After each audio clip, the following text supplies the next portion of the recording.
मित्रांनो, समाजसेविका, लेखिका आणि इन्फोसिस या कंपनीच्या सगळ्यात मोठ्या शेअर होल्डर सुधा मूर्ती या मुलांना नेहमीच प्रोत्साहित करत असतात. सामाजिक मुद्द्यांवरती लक्ष देण्यासाठी सुधा मूर्ती या ओळखल्या जातात.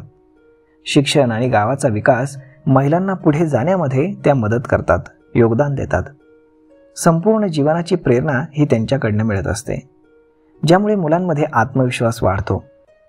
सुधा मूर्ती यांनी मुलांच्या चांगल्या भवितव्यासाठी काही टिप्स दिलेल्या आहेत, तर त्याच टिप्स आज आपण या व्हिडिओतनं जाणून घेणार आहोत. यातली सगळ्यात पहिली गोष्ट त्यांनी सांगितली ती म्हणजे कधीच आपल्या स्वप्नांना अर्ध सोडू नका. यामध्ये सुधा मूर्ती सांगतात की जीवनामध्ये कधीच आपल्या स्वप्नांना अर्धवट सोडू नका. ती पूर्ण करण्यासाठी कितीही अडचणी आल्या तरी हार मानू नका. मेहनत करत राहा आणि आपली स्वप्न पूर्ण करा. तुमच्या वागण्यातील हे बदल पाहून तुम्ही लहान मोठ्या गोष्टींना घाबरणं सोडाल. त्यानंतर त्या पुढची टिप देतात ते म्हणजेच नेहमी शिकत राहा. सुधा मूर्ती सांगतात की माणसानं शिकणं कधीच सोडू नये. आयुष्यामध्ये नेहमीच नवनवीन गोष्टी या होत राहतात. टेक्नॉलॉजीशी जोडून राहून नेहमीच स्वतःला अप टू डेट ठेवण्याचा प्रयत्न करा. शिकल्यामुळे मुलांचा ब्रेन हा सजग राहतो आणि तुम्ही कायम आनंदी राहता. त्यानंतर पुढची टिप त्या सांगतात की अयशस्वी होण्याला घाबरू नका.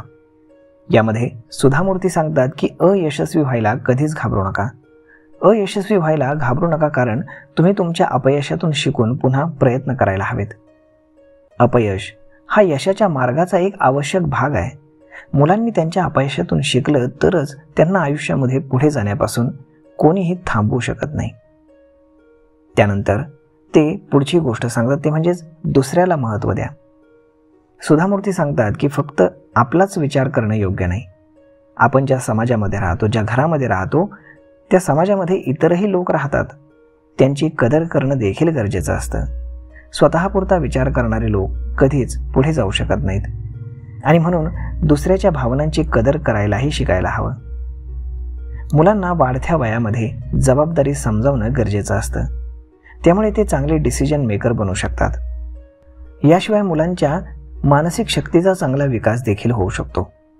मुलांशी नेहमी संवाद साधत राहा. मुलांना पैशाची व्हॅल्यू समजावून सांगा. मुलांना गरजेशिवाय अजिबात पैसे देऊ नका. ह्या जर सगळ्या टिप्स तुम्ही फॉलो केलात तर नक्कीच तुमची मुलं ही गुणी आणि यशस्वी होऊ शकतील. तर मग मित्रांनो आणि मैत्रिणींनो, जर तुम्हाला अगदी मनापासून वाटतं की तुमची मुलं IAS व्हावीत, डॉक्टर व्हावीत, चांगली उद्योजक व्हावीत, तर सुधा मूर्तींनी या व्हिडिओमध्ये ज्या टिप्स सांगितलेल्या आहेत तर त्या तुम्ही फॉलो करायला अजिबात विसरू नका. आपण भेटूयात पुढच्या एका नवीन व्हिडिओमध्ये. तोपर्यंत धन्यवाद.